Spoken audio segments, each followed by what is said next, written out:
Waters on the touch. That'll work, so we'll get the equipment off the runway and they'll line up for that one. His wheels were down, his nose were up, his wings were level. Looked like it was going to be just a fast landing.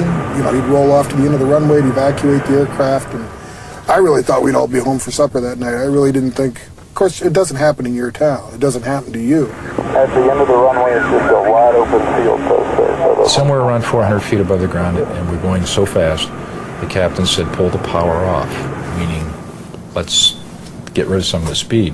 And I said, I can't. That's what's holding your wing up. Left turn. Close the throttle. Close them all. Right turn, close the throttle. Pull them all. No, I can't pull them off if you'll lose it. That's what's turning you. Okay, hard.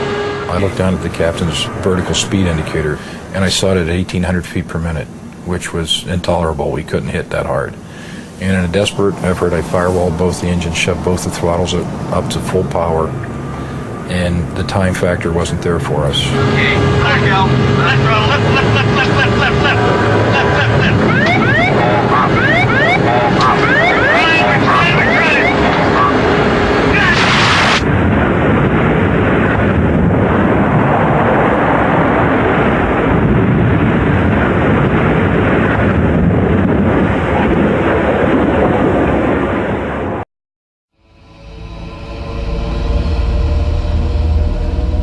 I saw the corn stalks going by Captain Haynes' window.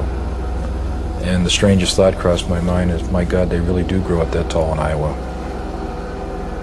And of course, the bad news was that a normal DC-10 captain sits 22 feet in the air. And I know they didn't grow it that tall. So I knew that something bad had probably happened to our undercarriage or our landing gear. I remember tearing of metal. I remember now very loud shrieking engine noise. They didn't find us for 30 minutes because the thing was such a big mess that they didn't think it was an occupied portion of the airplane. They thought it was the avionics compartment where all the radio gear was, because all you could see were wires and cables.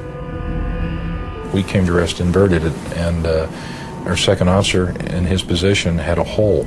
He was able to get a hand up and put a little bit of insulation in the air, and he kept waving it, and finally, after about 30 minutes, one of the rescuers saw the hand, saw the insulation, came over in his truck to look into it, and he was informed by our... Finding the cause of this accident, so maybe we can never have it happen again. Now this is what we call a core engine. Then up in front, I told you to look at that fan up at the other engine, and I took this and pointed at it and said, you're going to see what's missing now. That whole fan area is missing. That whole damn fan area. And this is a large piece of equipment. And when it goes, if it's spinning at a high RPM, it's got a kinetic energy that's really something. It's really something to go on.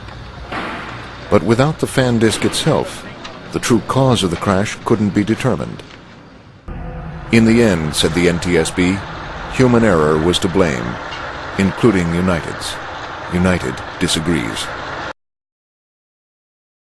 So I stood up and elected to jump over the side, which was about 48 feet. People were lying all over the field, hurt, certainly bloody, very, very badly injured. Tenerife remains the world's worst air disaster. 583 people died. Everyone aboard the KLM plane, which burned up on the runway, and all but 77 of the Pan Am passengers. The Spanish investigators ruled the accident was caused by the Dutch captain taking off without clearance, a basic error caused by his anxiety to get on his way. But a Dutch board of inquiry absolved Van Zanten and placed blame on a simple misunderstanding with air traffic control. The pilot thought he had his clearance.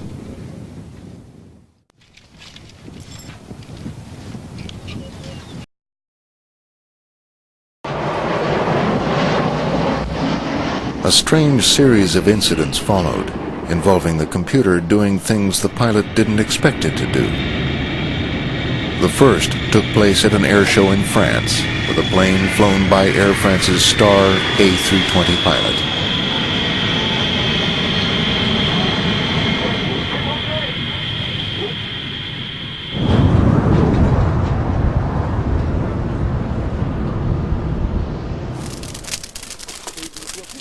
Miraculously, the pilot survived. 3 passengers did not.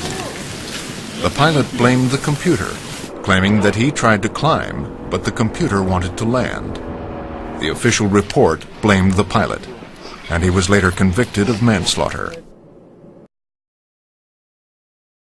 A tragic plane crash for Britain. After flying 150 million miles, a Viscount, flagship of the British Overseas Airways, crashes into a housing development near the Manchester airport. 20 aboard the plane perished. 40 years ago, most accidents were caused by mechanical failure. Today, in